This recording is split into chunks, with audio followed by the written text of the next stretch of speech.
আজকে বাড়িতে first time chicken মোমোটা ট্রাই করছি। এর আগে কোনোদিন এই মোমোটা বানাইনি। তো বাজারে কি হয়, বাজারে ওই কিনে পরে মোমো খেয়ে ঠিক পোষায় না।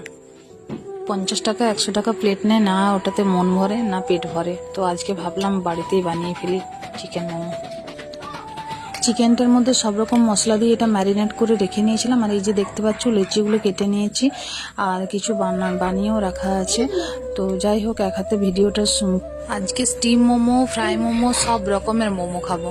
তো যেহেতু একবার স্টিম হয়ে গেছে, তার জন্য আমরা এখন স্টিম মোমোটা ট্রাই করছি।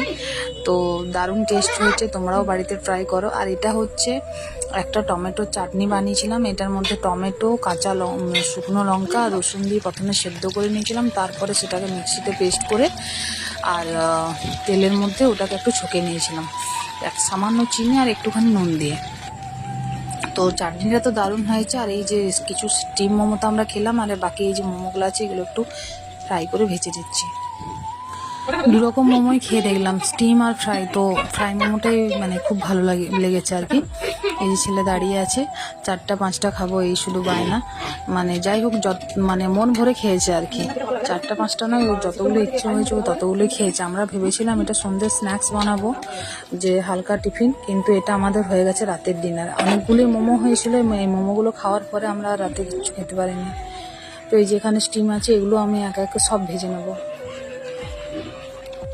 এই প্রথমবার মোমোগুলো বানালাম বলে হয়তো একটু শেপগুলো অন্য হয়েছে, কিন্তু টেস্ট ভরপুর আছে। মানে দোকানের থেকেও, দোকানে খাচ্ছি না বাড়িতে বানিয়েছি সেটা মানে বোঝা মুশকিল, এত দারুণ হয়েছিল মোমোগুলো।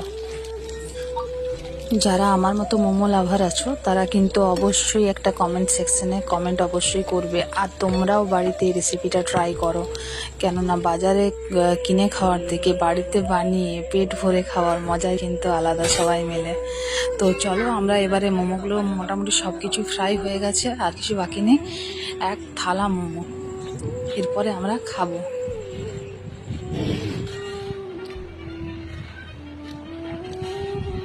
বাবু খাও,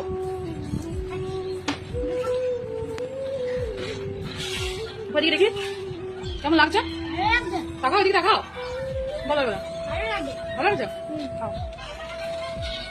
প্রথমে ভাবছিলাম ভিতরে চিকেনটা ঠিকঠাকভাবে মানে কুক হবে কিনা, কিন্তু স্টিম মোমো যখন বানিয়েছিলাম তখনই ওটা অলরেডি ভালোভাবে কুক হয়ে গেছে।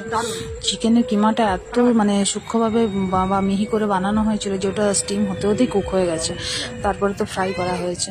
তো যাই হোক, দারুণ টেস্ট হয়েছে, তোমরাও বানিয়ে দেখো। টাটা। ভালো হয়েছে।